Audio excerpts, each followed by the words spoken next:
Good morning and welcome to the National Newspaper Publicists Association's Let It Be Known. And right away, Power 96 wants to start us off with his morning saying. He says, "Good morning, and 3 hots without a cot will leave your stomach in a knot." All righty then. This morning, U.S. Rep. Ayanna Pressley has reintroduced the Justice for Incarcerated Women or Moms Act to protect the mental and physical health of Black women behind bars. Attention that's necessary as Black women are disproportionately impacted by the mass incarceration of African Americans. We brought you that story earlier, and now Ayanna Pressley is taking it a step further. Also, a deputy in Marion County has launched a lawsuit against his own sheriff's department in California. He alleges that he was discriminated against because he's Black.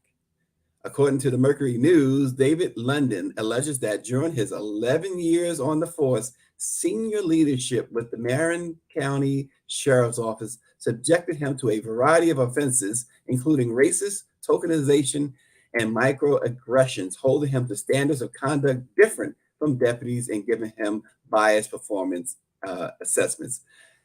And we'll talk about that this morning. And the world's most miserable countries have been revealed, with Zimbabwe, Venezuela, and war-torn Syria topping the charts. So where does the United States rank? We're going to discuss that as well. And a New York City judge has set a trial date of March 25th, 2024 for former President Donald Trump's criminal trial on charges of falsifying business records. The former president appeared virtually yesterday in a Manhattan court before the judge presiding over his criminal case. Also, the guy who crashed a U-Haul truck into the barricades in front of the White House is a 19-year-old Southeast Asian guy who praised Hitler and claimed he wanted to seize power by killing President Biden. All of this and more in this chaotic world on Let It Be Known with Barrington Salmon, the one. What's going on, Bob Molly? Hey, I'm just trying to keep one step ahead of the madness. One step ahead. You know, before we get into it, yesterday, so my wife shared with me this posting of stats where $100,000 takes you, right? Mm-hmm. In certain cities. Well, we need to live in Houston, Barrington. $100,000 is like 81,000 something, $81,171 in Houston. But going down the list, if you have $100,000 in New York, it's like having 33,000. 33. Oh yeah. Horrible. Washington D.C. But here's the same thing. Go ahead. Here's a question though. Do you want to live in Houston? Do you want to live in Texas with the stuff that Greg Abbott's doing? So they always say that Florida is a no-tax state. That's where everybody wants to go. Oh my gosh, Florida is a no-go. Well, yeah. I don't even want to visit Florida, and that has nothing to do with what the NAACP did the other day. I don't even want to visit Florida anymore. I mean, I like Bobby Henry. I visit Bobby Henry. Yeah. Well, Bobby is one of our soldiers down there. He's a soldier. He's definitely that. He's one of our soldiers down there. I just have no desire for these things. But you know what's interesting? When you were talking about the most miserable place, I just kind of chuckled because I'm sure this is some American group that is talking about other countries, and it, you know, Jamaica is a good example. It's being beaten around the head and face with financial and other economic difficulties. See, Barrington, you just way ahead. We're not even at that topic, and Austin noticed that. Austin says, behave for 30 minutes, Barrington, just 30 minutes. It's unbelievable. Okay, sorry. Go on.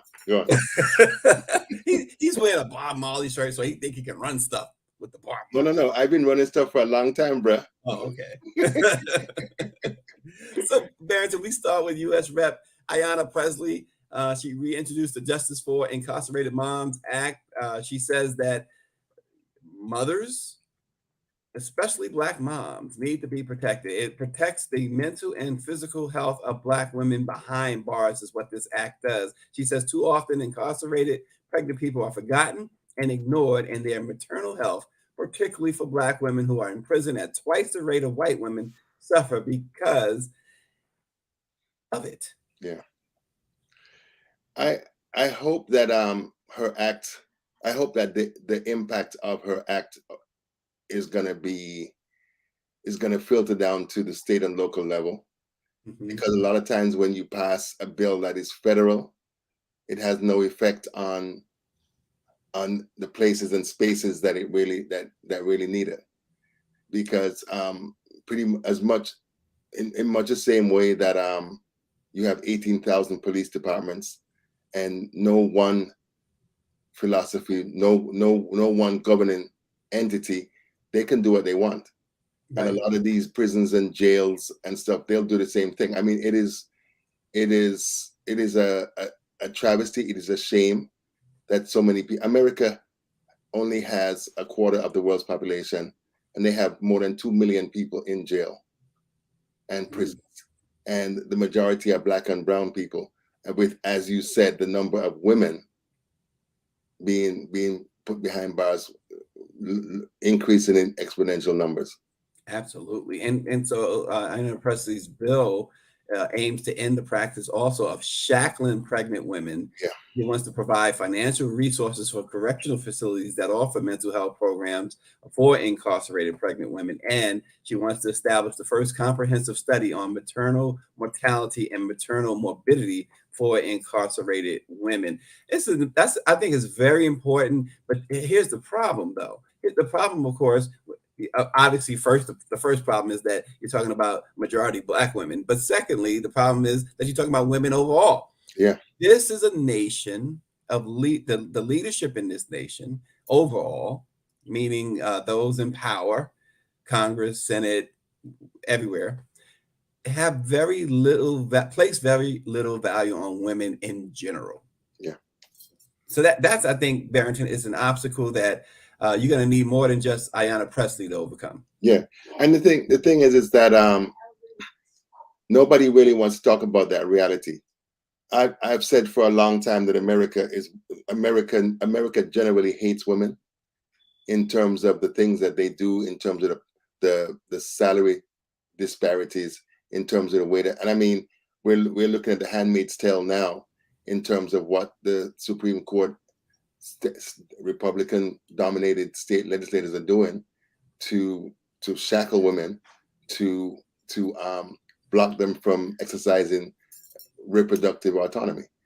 And you know, it boggles my imagination that in spite of all of these very telling things that these men generally are doing, they get a lot of support from women, and women still vote for them and vote for these issues. Yeah. So the self-hatred is heavy with these folks. Yeah, it's interesting too, and maybe this is a little off topic, but I saw a tweet from Amanda Gorman that she realized that this woman was a part of a white supremacist group who got her poem banned from schools in Florida. Yeah. I mean, yeah. And I mentioned that too in this context, that you're right. Certain women allow for this type of dominance because that white supremacists, they dominate the women too. It's not just they look to dominate, minorities. It's they're women too. Yeah, but you know, race trumps everything, and power trumps everything overall. So as long as them, as white people, certain white people, stay in control and have quote unquote power, they'll cut off their right arm, kill their children, to stay in a place to keep everybody else subordinate. It's a sickness. It really is a sickness. Power 96 is follow the money. The federal government gives a lot of money to a state for building and keeping people in prison. Yeah, it's an $80 billion business. $80 billion. Yeah. Wow. And you would think that if somebody was thinking rationally or had any type of maybe compassion is not even the right word, but some sort of humanity about themselves, that somebody would look at that and say, wait a minute, there's a way to fix this, and that money can be better spent here, here, here. But we keep on making the mistake of assuming that these people have compassion, that they have empathy. They don't. No, It's all about the money. Yeah. And I mean, you look at the entire system, and they're putting more children behind bars. Florida has a long history of trying children as adults, 15, 16 years old as adults, and putting them in prison in adult populations. So you can only begin to imagine the abuse, sexual and otherwise, that they've gotten or getting when they end up in these institutions. But I'm not quite sure why we assume that a country that was built on genocide and enslavement would do anything different than what they're doing now. Yeah. Excellent point. So when they talk about the fight for the soul of the nation, this is the fight that is going on. And I've said for quite a long time that if it wasn't for African Americans and other Black people in this country would be dead already. Because the ones who are leading the fight for justice, for equality, for compassion and empathy are the Native Americans, the African Americans, other brown people generally, with their white allies. But the majority of the people in this country, they don't do anything. It's business as usual. Yeah. Well, David Lundy alleges that Marion County Sheriff's Office's leadership subjected him to racist tokenization and microaggressions and held him to different standards of conduct versus white deputies. This Marion County, California sheriff deputy, a former sheriff's deputy, is now suing the department. During his 11 years on the force, he says senior leadership subjected him to a variety of offenses that are despicable, racially motivated. He says that this lawsuit should serve as a wake-up call. Racial discrimination is rampant throughout Marion institutions and culture, and the sheriff's office is no exception. He claims that his superiors harassed him when he requested and received 4.5 weeks of stress-related sick leave under the California Family Rights Act. And according to the lawsuit, he was still scheduled to work a shift despite telling the county's personnel department that he would be taking a leave of absence starting December 2nd of last year. When he didn't show up, Lundy alleged he received harassing texts and calls, plus got his supervisor's unexpected visit to his house. 5 Black deputies are part of the sheriff's office roster of more than 200 employees, and 2 joined the agency less than a year ago, and just under 3% of the county's population is Black. He was in a situation here, Barrington, that seems like, I don't know. He lives in an overwhelming majority white county, a county that employs an overwhelming amount of white and other individuals. Just literally a couple of African Americans work in that county. Yeah, it's tough. My heart goes out to him, but we continue to see cases of the type of racist behavior, racist harassment, and emotional trauma and turmoil that these people are willing to put on anyone who is not a part of the gang. He also cites the other Black officers who had qualified but did not receive promotions. And again, this is one of those things that where we're not surprised. No, it's back, and it's like it's Back to the Future. Every we see story after story of efforts by people in control to pull the country back to a time when niggers were niggers and white people were white people too. And it's not all of them, but it is systemic, it is institutional, it is baked into the system. And which is why most of the time that I talk about it, I'm like, most of the law, the criminal justice, the criminal so-called justice system, it can't be reformed. Greer mentions that Arkansas, Barrington, is desegregating. Yeah, they the Attorney General for Huckabee Sanders filed for I think 4 legal briefs or something, saying that segregation no longer exists, and they're going to basically put to bed the different the framework that came out of Brown v. Board in 1954. And but a lot of it, I think, from what I read, is that they want to be able to introduce school choice and other Republican educational proposals. They want the freedom to do that, and they weren't able to do it with the federal law being in place. So America's unraveling. Well, North Carolina governor declared a state of emergency because of school choice. Yeah.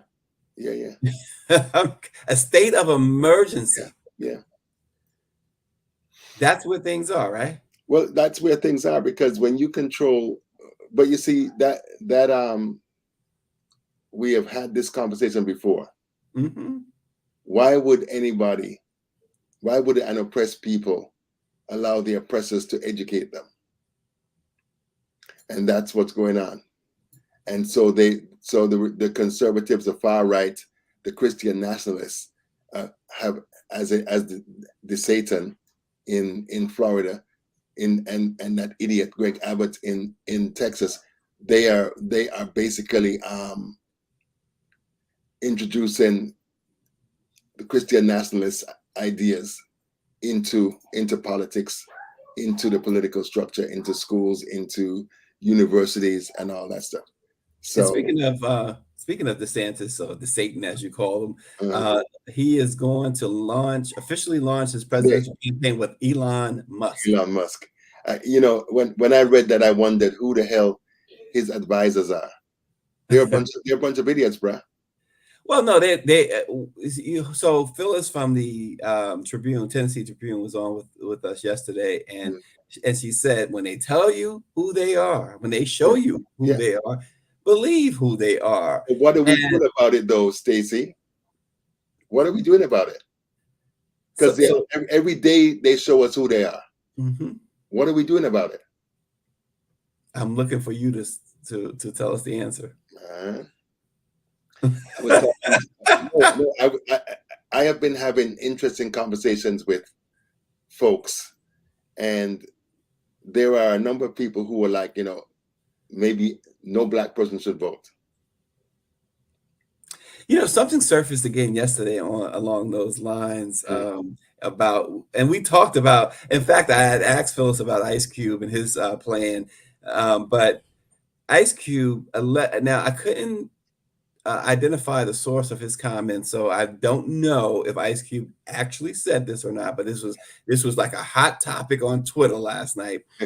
Ice Cube said that Black people should abandon the Democratic Party. He suggested that they should start their own party.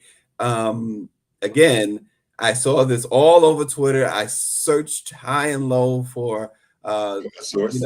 For the source of these. I looked on Ice Cube's his social media accounts.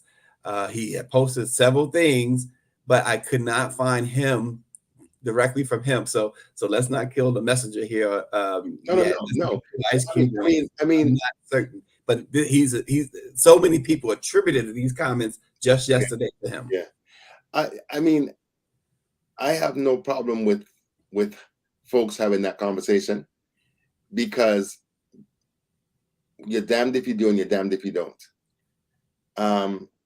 You have an openly hostile, racist former political party, white nationalist, fascist in motivation, and then you have a weak and feckless political party that does not put itself on the line for anything of concern and interest to Black people.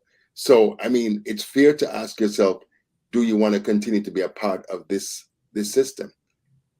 Well, Timothy Williams says that that's not a good idea. She says the complete opposite should happen, talking about the idea of Blacks abandoning the party and should the Democratic Party. And she says more should vote, especially in local government.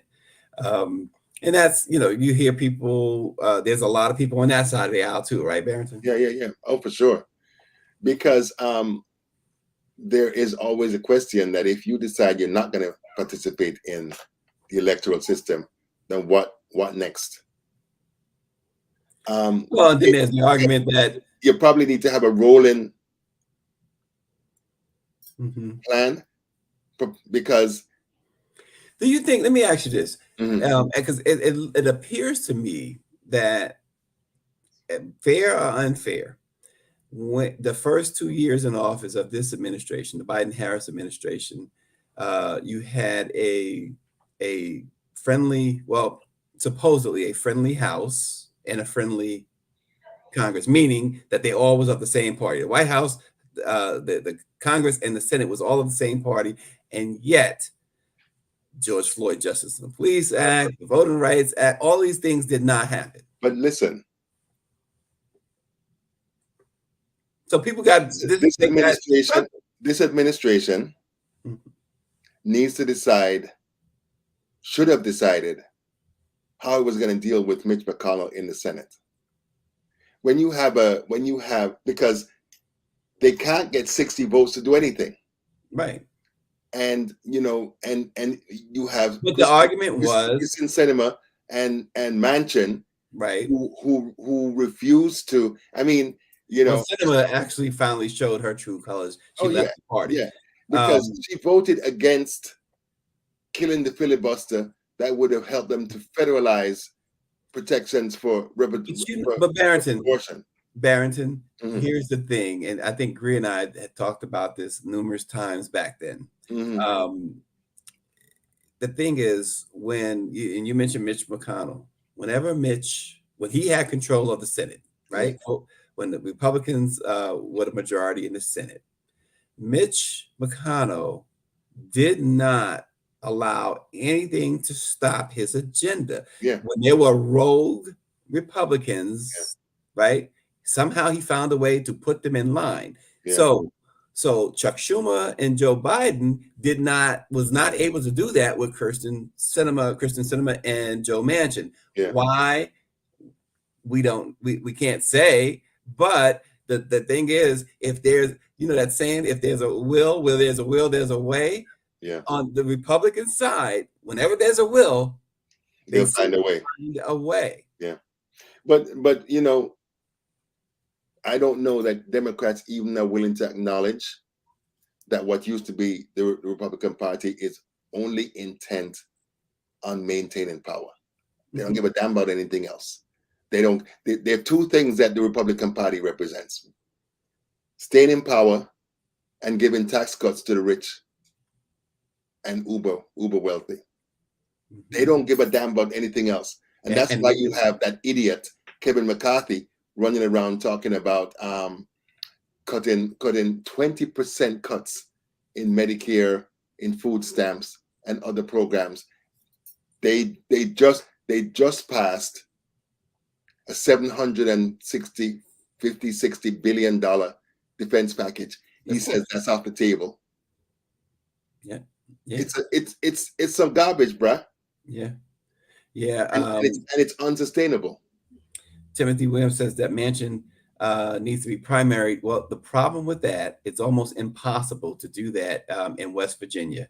They're going to get a Republican if he's primaried. A Republican, if he loses, a Republican's going to take his seat, and that's what gives him the power that he has. Yeah. Knowing that there's no Democrat can take his place in West Virginia, if they even have another Democrat in West Virginia.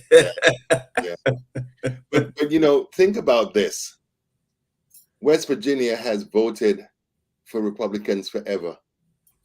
One of the poorest states in the country. education sucks. Yeah. Most of the social metrics suck. Right. But yet they vote these people back in every year. Yeah. Why? Yeah. And the policies that Manchin was stopping, the president was highlighting. Are you kidding me? His state needs this. So it's not you already hit. We talk about this all the time, but once again, you hit the nail on the head again. This is not about what's right. It's never been about what's right. It's about power. We bought that story. There's a story that I wrote following the ProPublica's expose on Mr. Clyburn. Clyburn. Yeah. It's running today. I know the Washington Foreman has picked it up and it's on their site, but it is alleged that Clyburn basically sold out the entire state and his party just to make sure stay in power. Yeah, he stays in power. Yeah. And he's 80 some odd years old.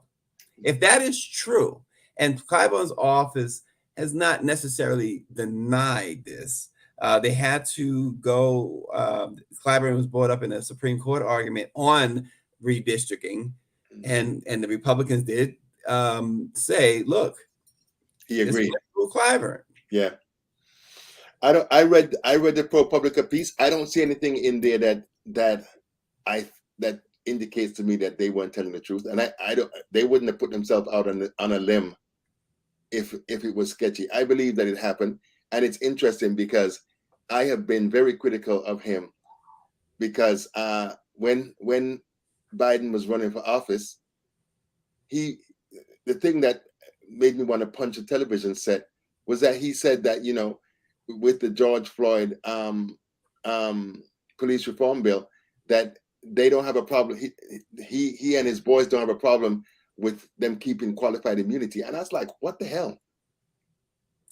Yeah, and that, along with, of course, Tim Scott, was a big problem with that George Floyd bill, and now Tim Scott, of course, is running for president, and as we discussed yesterday, has just as good a chance as any of the Republicans to get that nomination. Really? Oh yeah, for nefarious reasons, though. So, really, that would never happen. You don't think so? No. Hell no. That would never happen. Well, nah. Well, one of the arguments, Barrington, was that it gives them a cover to say, look, we have a black, presidential nominee. We're not racist. Yeah, but Tim Scott's going to carry their water. Of course he will. But do you think that Orange Jesus is going to let Tim Scott? That he would line up behind Tim Scott? Never, because he wants to be. No, he would have to lose to him. Yeah, but there's a lot of Republicans who they're gonna openly, publicly support Donald Trump out of fear. Yeah. Privately, when they go into that ballot box, we don't know what's gonna happen. but I think that's what DeSantis is counting on too. But my thing is, like, if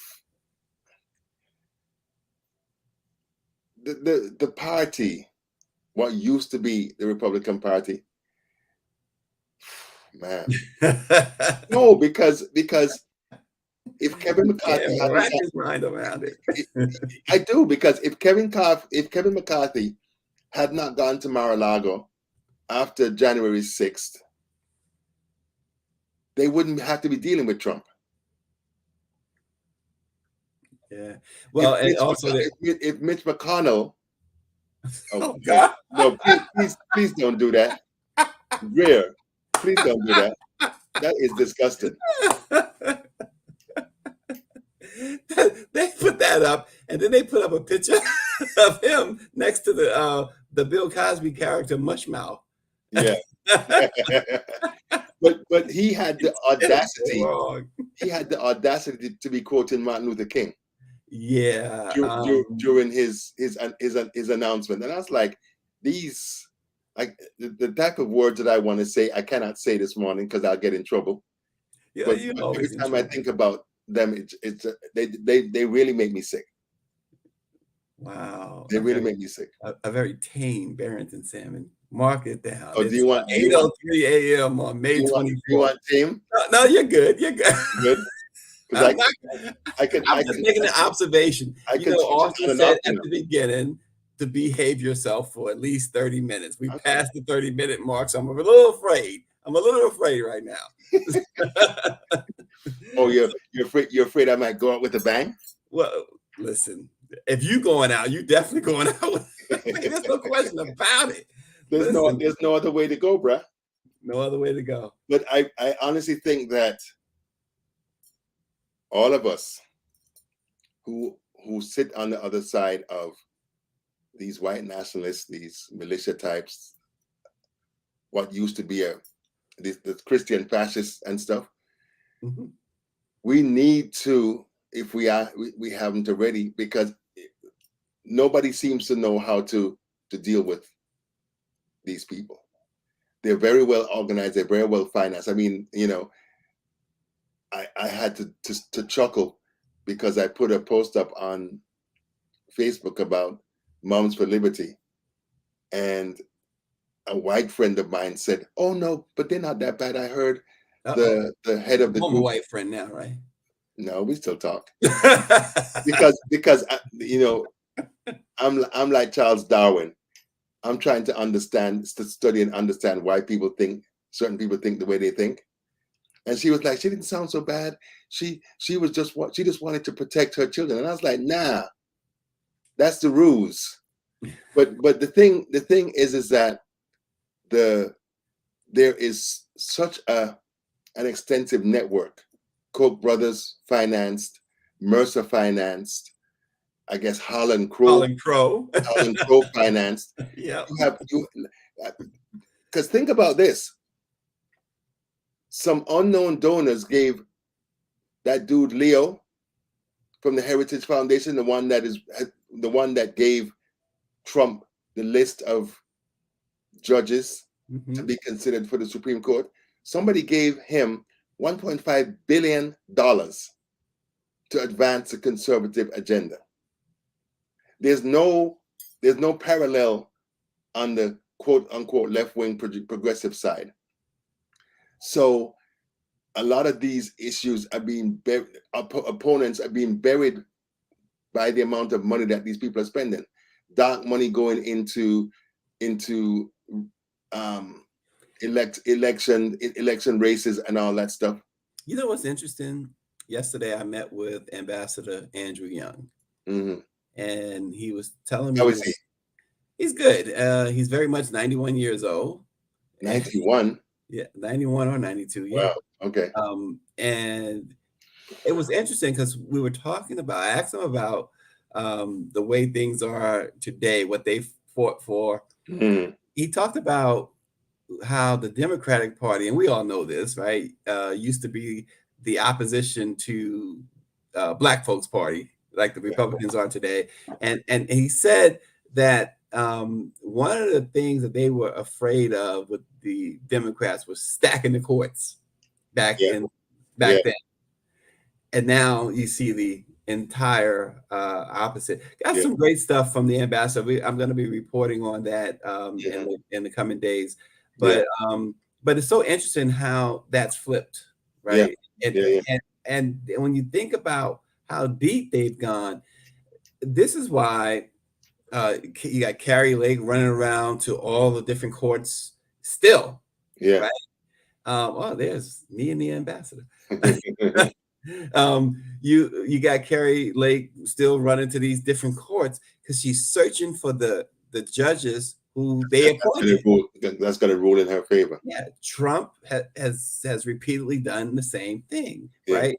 And so you can rest assured that any sentence, if Trump is found guilty on anything, any sentence he gets, they're going to judge search who he appointed, who his party appointed, who his but if he gets sentenced, the judges can't reverse a sentence, can they?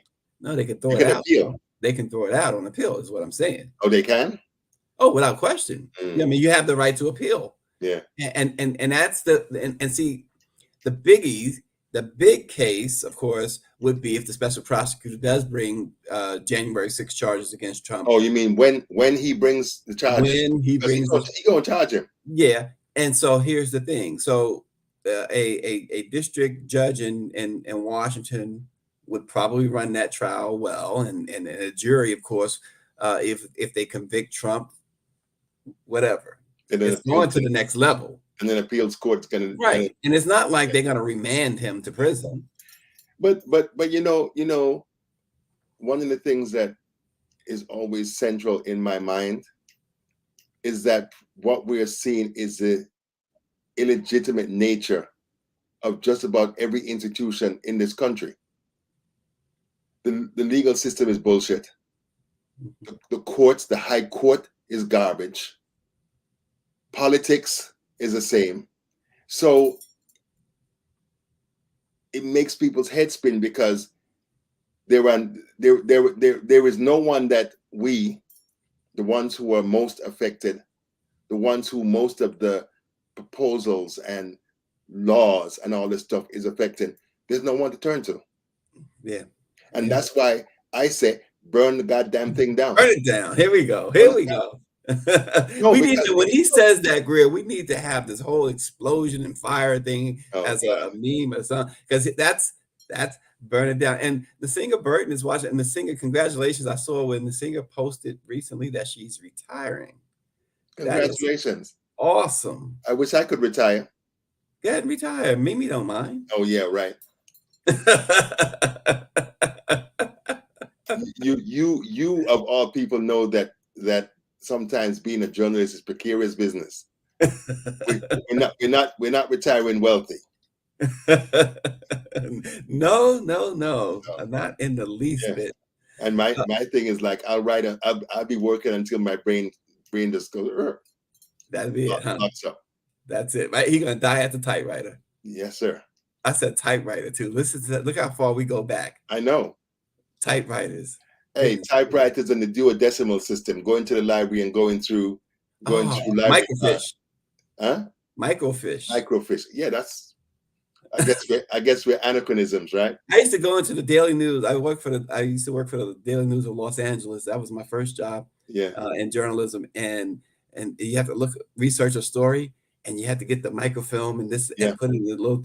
Yeah. Goodness grief! That's why I got all this gray hair. I've been around. That's why I have no hair. That's why you have no hair. Yeah. And a gray beard. Misery loves company. New Zealand has been a big climber in the annual misery index, a poll which looks at the economic conditions of countries. It has jumped from 151st last year, when there was 156 countries, to 104 now out of 157 countries. The Linden rate was blamed as the major contributing factor. In first place is the most miserable is Zimbabwe. The African country came in ahead of Venezuela, Syria, and Lebanon, thanks to soaring inflation. Barrington, the misery index is the sum of unemployment, inflation, and bank lending rates minus the annual percentage change in real gross domestic product per capita. Yeah. And so the top 10, number 1 to 10, Zimbabwe, Venezuela, Syria, Lebanon, Sudan, Argentina, Yemen, Ukraine, Cuba, and Turkey are the top ones on the list. Now, the best, according to this, the happiest countries, I should say, in this order is Switzerland, Kuwait, Ireland, Japan, Malaysia, Taiwan, Niger, Thailand, Togo, and Malta. The U.S. ranked 134th on the list, with unemployment as the leading culprit of unhappiness. I thought that the U.S. would be number 1, because everywhere you go, they tell us what a great country it is, and you know, as if the ability to make money brings happiness. I think this is garbage. This dude is wasting his time, and it's interesting because as you recited the top 10 countries, most of them are dealing with U.S. imperialism, U.S. attempt. I mean, the United States and Saudi Arabia destroyed Yemen, right? Mm-hmm. The United States sanctions has been trying to destroy Cuba. U.S. sanctions have been trying to destroy Venezuela, right? The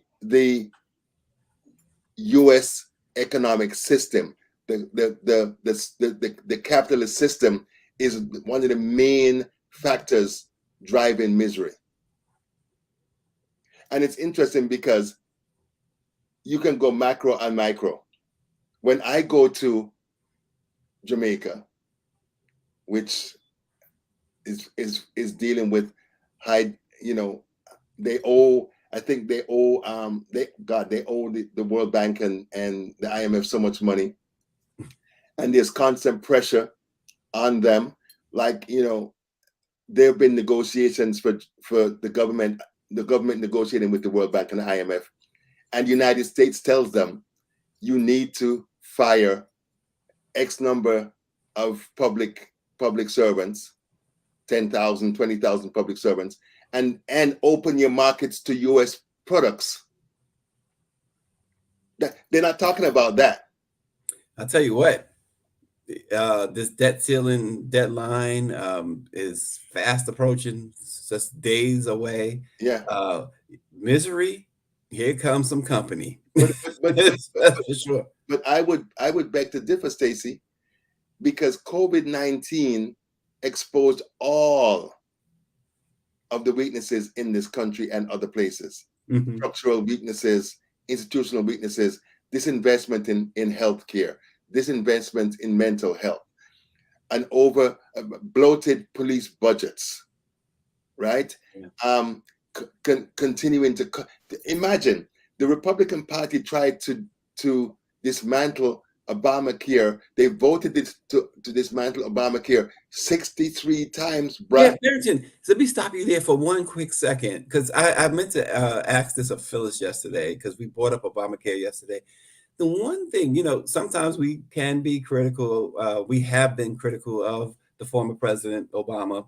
But the one thing about his signature law, his signature moment, accomplishment, the ACA, the way he was able to establish that, we now see that it has been resistant to the attacks and the all-out assault. Anything else that the conservatives and the Republicans set out to destroy, they were able to, except Obamacare.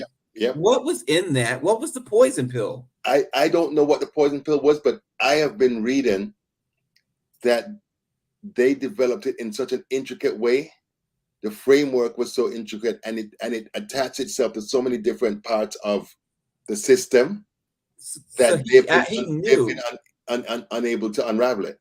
So President Obama knew that he just could not, obviously he knew everyone, you just can't put out a law, any law, right? It had to be as strong as possible. This is perhaps the strongest piece of legislation that any president has ever put out.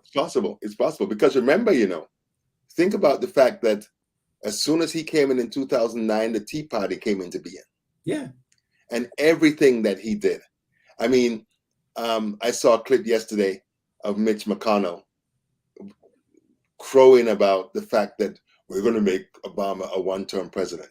Oh yeah. And that's going to be, and everything that they have done is to discredit whoever the Democratic president is, and they are the ones trying to produce as much misery as they can as possible to blame it on Democrats. Yeah, but I tell you what, that Affordable Care Act has still remained, and now there is no talk of trying to repeal or do anything with it anymore. But that shows you just what mental midgets Republicans are. Yet they still are able to win on so many other things, though. Because voters are idiots too. No, people keep on saying, "Oh, I trust the wisdom of the voters." That's bullshit. It is, because that's the second time. Listen, Austin, that's the second time he done dropped the word on us. These people should not be able to even win to become dog catchers. Yeah, well. They're mentally deficient. Man. Let me just say this. I'm going to pick back up on the singer. She says she's retiring from being a professor, but she will continue to tell our stories because of everything you're talking about this morning. Where was she a professor? Down in Atlanta, where I'm at right now. She's the singer can tell us exactly. It's escaping my mind, but I know it's down here somewhere. So she'll tell us. Well, thank Emory, you, at Emory. Thank you for your service. Thank you for trying to educate young minds. Yes, at Emory. She was a professor at Emory. Okay. Yes. So there you have it. But you know what I will say, Stacy. If the Republicans ain't gonna do it. If the Democrats are smart, they put most of their time and money into getting young people out to vote. Yeah, because they are going to be the difference in the next election. Yeah, and real quick before we move to the next topic, Donald Trump's court date is set March 25th, 2024. He was in court yesterday via Zoom, and this guy, he was sitting side by side with his attorney, hands folded on the table. He scowled into the camera when the judge announced the trial date, possibly because the date conflicts with the GOP primary calendar.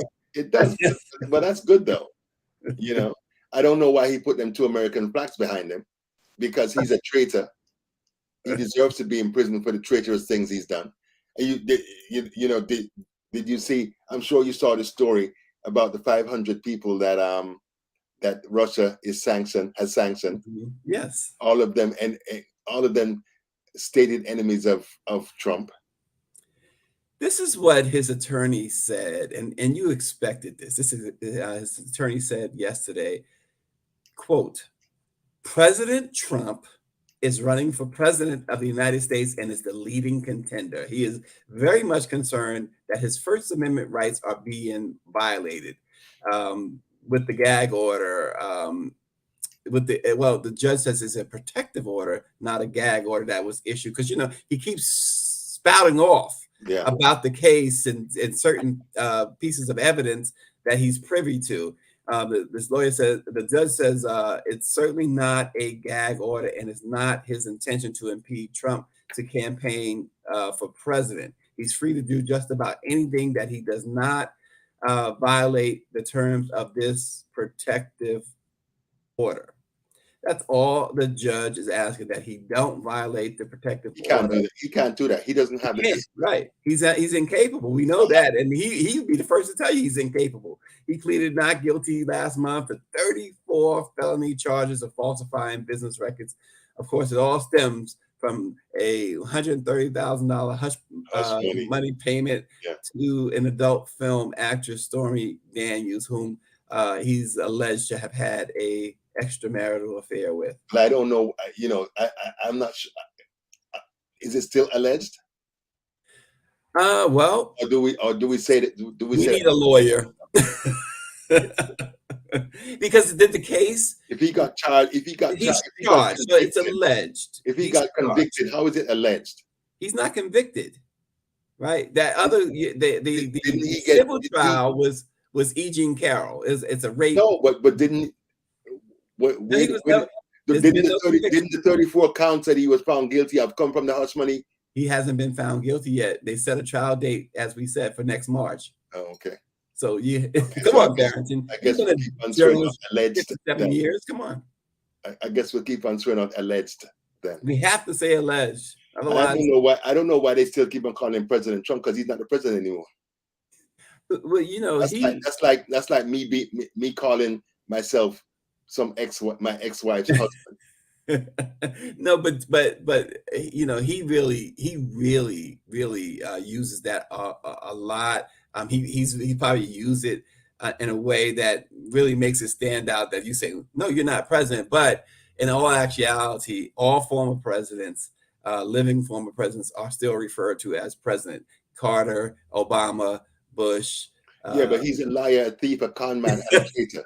So he shouldn't be allowed to the honor of being called Can president. you retroactively impeach him? It would be nice if you could. But that's not going to happen with these with his collaborators in Congress. No, well, he's twice impeached in the House, of course. Each time did not have a favor. The Democrats did not have a favorable Senate. So, yeah. But here's the thing: TikTok, bruh, because Jack Smith and Fonnie Willis are coming for him. Because I was chuckling because I saw the story the other day where they're looking at his finances, his business affairs with a bunch of countries that they think he may have made deals with, and that the documents, that the classified documents that he stole, that he took home with him, that they may give, well, I guess they would know the direction that he went in terms of, do you know, to leverage and make money and influence and stuff. The National Gallery, which keeps track of these things, said that there has essentially never been a president. National Archives. Thank you. National Archives has said essentially there's never been a president who has not taken classified documents with them when they left the White House. The difference with Trump is that he knew that they were classified. He was asked to return them and refused to return them. He's the only one who refused to return them. Yeah. So that's why it took, and he made this whole thing about, oh, they raided my house and this. But the thing was, Mr. President, or Donald, or whatever you want to call him. I don't think you could ever call him Donald. He'd probably kick you out. They used to call him the Donald. Yeah, when he was a quote unquote businessman. Well, he refused to return the documents and said he said something crazy that he could declassify him on the spot in his mind. He thought about it in his mind. But it's not looking good for the home team, because his lawyer's notes indicate how many times they told him, sir, you can't do this. Sir, you can't take these documents. Sir, you need to return these documents. I'm sorry, man. I'm laughing at Denise. Denise Rolock Barnes, the publisher of the Washington Informant. Everybody's got jokes this morning. Even Denise. She says, have you run into Herschel Walker in Atlanta, or did he go back home to Texas? I tell you. Oh, man. Well, have you seen him? No, I'm not looking for him either. You don't have to look for him. You might just run into him somewhere. No. It's interesting because when I see people like him, he should have a minder. The singers that haven't seen him. Wow. Because every time that I think about the statements that he made, I'm like, oh my God. Dude got hit too many times in the head or something. He's nowhere to be found. Yeah. You know where he probably is? With Lindsey Graham in South Carolina. Oh gosh, Lindsey Graham's about to go to jail too. Yeah. All of them need to go to jail for a long time. Fonnie Willis is taking them all down. And oh my goodness. That's why they're trying to pass law here in Georgia, right? That takes away her power. So yeah. I hadn't thought about that, because Kemp didn't Kemp sign the law already? Did he sign it yet? Or is it under consideration? I believe it's under consideration. I did not make that connection. Yeah. They're trying to usurp her power. Do a end run before everything happens. Yeah, they know it's coming. Lindsey Graham, you think he cried when Trump was arrested? It's so interesting because Timothy Williams said he signed it. So yeah, it's already law. Power 96 said. Yeah, because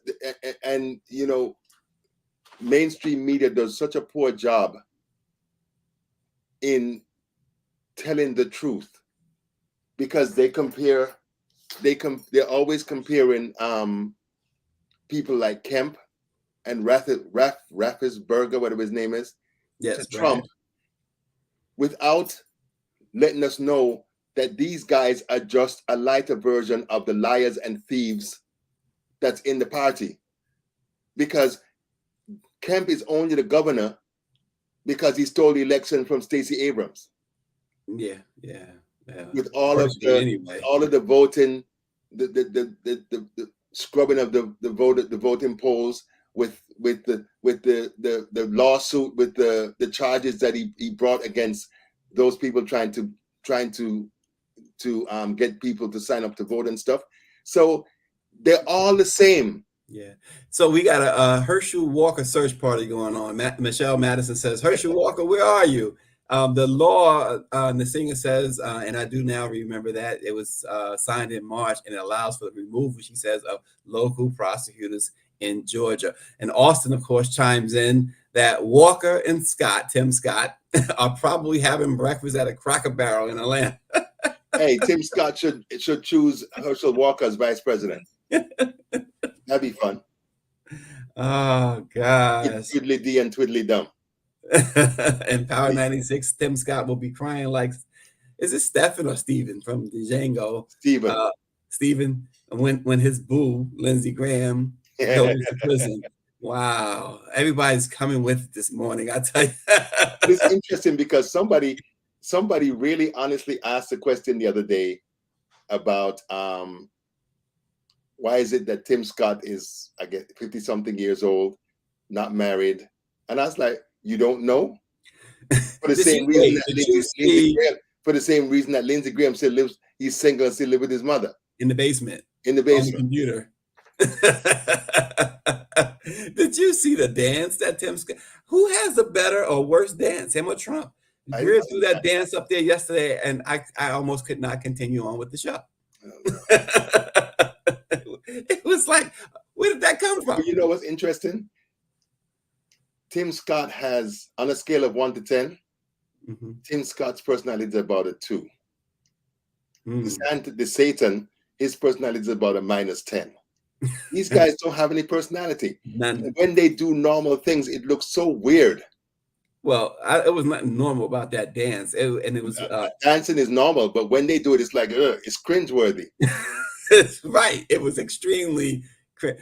I told y'all Tim is literally in the closet. Okay. He is. Here we go. I hear the music. Where's the video? I hear the music. Greer to the rescue. That dance was hideous. Are we going to dance, Greer? Wait, here we go. Oh, that's Trump. Is that Trump? Trump? Well, we already know about Trump's dance. Yeah, his non-dancing ass, right? So Nsinga says district attorneys and solicitors general could also be removed for conduct, quote unquote, conduct prejudicial to the administration of justice. So and who decides that the conduct is prejudicial to the administration of justice? Who decides that? They did it. They're doing it in Missouri. They're doing it in other states, and they're doing it because it's black, primarily black, female district attorneys who have a progressive agenda. Well, and look down a little further south in Mississippi, Jackson. What's happened there? They essentially have developed their own private or separate, I should say, police force and everything else there. Taking judicial system. Judicial system. Yeah. Right, exactly. Taking over the city of Jackson, a predominantly black city with a black mayor. So it's really, really interesting. The Prosecutor Attorneys Qualification Commission will decide in Georgia if there's you mean, and I'm sure Kemp is not going to put any Democrats on there unless they're conservative. So it's just no way. Conservative black boys who are going to make that decision. Yeah, well, the White House, Barrington, the man accused of crashing his U-Haul truck into a security barrier near the White House praised Hitler. And he said that his aim was to kill the president if necessary to overthrow the government and install himself in power. This guy is 19 years old. He lived in Chesterfield, Missouri. He's a Southeast Asian descent, according to court documents. Ran his U-Haul into the White House. He got a big, what's he call it, a flag with a swastika. And this is him. This is him. Now, several questions arise, right? And before we continue on that, just to complete the last thing, and thanks to Nsinga, the commission launches July 1st and will start accepting complaints October 1st. But anyway, Barrington, it's amazing they didn't shoot this guy, number one, because as Power 96 would say, he does not have the complexion for the protection. And then this idea, how does a 19-year-old from Southeast Asia, how does he have that mindset, Barrington, that he can seize power in the United States by killing the president? Well, this may be a case where somebody really is mentally ill, because from what I'm reading, it sounds like he is. But it also, we're also dealing with an environment, because it's what's been really interesting to me is that the dude who killed them people in Texas recently, he's Latino, and he's a quote unquote white supremacist. You have a number of people who are of color. Enrique Tarrio is an Afro-Cuban. So you have people who by their appearance would not necessarily be pro-white nationalist, but they are. This guy, he was asked if he looks up to any leaders. The police asked him, "Do you look up to any leaders?" He says, "Yes, Hitler," because he was a strong leader. This guy, mentally deranged is really. But really the funny thing, Stace, is that I read a story, and it said he had what appeared to be a swastika. I'm not sure the picture shows the swastika on the ground. You can say it was a swastika. Yeah. Without hedging it. Right. What appeared to, it's like, come on now. Yeah, it's the media, bruh. Yeah, and so a little while ago we were using the term allegedly because we should use allegedly until a person is convicted, right? Yeah. But in this case, what was laid out there? That's a swastika. There's no way to spin that. Yeah, it's a swastika. To be. Well, I saw a podcast with what appeared to be Stacey Brown. It's like, oh Lord, help me. Oh God, that appears to be a U-Haul truck. It's a U-Haul truck. It appears to be. He called U-Haul truck.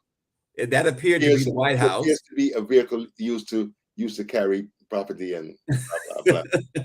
That appears to be Bob Marley on your shirt. Yeah, you know. it's crazy, bro. We're living in a crazy world. Oh God. But I don't see any Secret Service people anywhere around this dude, this truck. I would imagine. I mean, yeah, you're right, but I would imagine that they had gone through that with a fine-tooth comb. Had to have feared that it was armed with a bomb or something too. Yeah. But man, it's desperate times, and people are doing desperate things. And as you said, I mean, we can laugh about it or anything else, but obviously this is a person who mentally is just not all there, and it's not to blame everything on mental illness. No, well, they try to blame everything on mental illness. Mm-hmm.